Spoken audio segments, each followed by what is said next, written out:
វីដេអូឆ្លើយតបទាំងប្អូនម្នាក់ដែលគាត់ចង់បានពេលដែលគាត់ insert ទិន្នន័យបន្ថែមទៅគឺឲ្យលេខរៀងរបស់យើងគឺវា load ចេញមកដោយស្វ័យប្រវត្តិឲ្យយើងមិនចាំបាច់ទៅ over ឡើងវិញទេអញ្ចឹងឧទាហរណ៍ខ្ញុំបញ្ចូលទិន្នន័យមក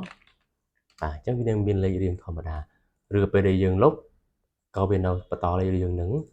ដោយស្វ័យប្រវត្តិដែរបាទឬក៏យើងថែមទិន្នន័យខាងក្រោមក៏មានលេខរៀងមកឲ្យស្វ័យប្រវត្តិតោះឥឡូវយើងចូលធ្វើទាំងអស់គ្នាអញ្ចឹងខ្ញុំលុបទិន្នន័យនេះចោលសិនយ៉ាចឹងខ្ញុំប្រើប្រាស់ទៅលើរូបមន្ត2គឺខ្ញុំប្រើរូបមន្ត sequence ហើយរូបមន្ត count A ចឹងយើងសរសេរមកស្មើបាទ sequence បាទ count A យ៉ាចឹងគឺខ្ញុំយកទៅលើ column B នេះចឹងខ្ញុំ select មកបាទចឹងបើយើងយកតែប៉ុណ្ណេះបានន័យថាគឺយើងប្រើបានត្រឹមហ្នឹងឯងមកក្រោមទៀតគឺយើងប្រើអត់កើតទេចឹងខ្ញុំលុបលេខចេញគឺខ្ញុំប្រើតែ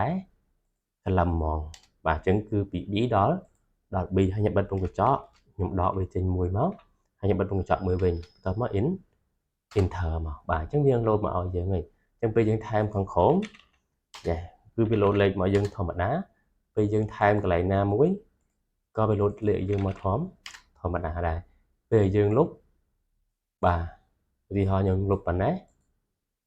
អញ្ចឹងក៏វានៅលេខរៀងយើងធម្មតាបាទអញ្ចឹងវីដេអូគឺមានប៉ុណ្ណឹងអញ្ចឹងបើសិនជាមានស្រាប់ប្រយោជន៍សម្រាប់បងប្អូន